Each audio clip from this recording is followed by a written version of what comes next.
போகி என்பது தமிழ்நாடு, ஆந்திரா, தெலங்கானா மாநிலங்களில் சிறப்பாக கொண்டாடப்படும் ஒரு பாரம்பரிய ஹிந்து திருவிழா. பொங்கல் பண்டிகையின் முதல் நாளாக போகி கொண்டாடப்படுகிறது. இது புதிய தொடக்கத்தை வரவேற்கும் நாள். பண்டைய காலத்தில் பழைய பொருட்கள் பழைய எதிர்மறை சக்திகளை சுமக்கும் என மக்கள் நம்பினர். அதனால் போகி காலையில் வீட்டை சுத்தம் செய்து பழைய உடைகள், உடைந்த பொருட்கள் ஆகியவற்றை போகி தீயில் எரித்தனர். இந்த தீ கடந்த காலத்தை விடுத்து மகிழ்ச்சி, ஆரோக்கியம், செழிப்பு ஆகியவற்றை வரவேற்கும் அடையாளமாகும். போகி மழையின் தெய்வமான இந்திரனை போற்றும் திருவிழாவாகும். விவசாயிகள் நல்ல மழைக்காக நன்றி கூறி வரவிருக்கும் ஆண்டில் சிறந்த விளைச்சலுக்காக பிரார்த்திக்கிறார்கள்.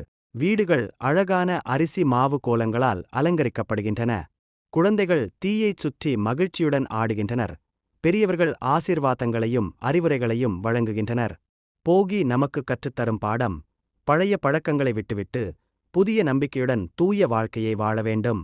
அதனால் போகி ஒரு பண்டிகை மட்டும் அல்ல, புதிய மாற்றம், நன்றியுணர்வு, நல்வாழ்வு ஆகியவற்றின்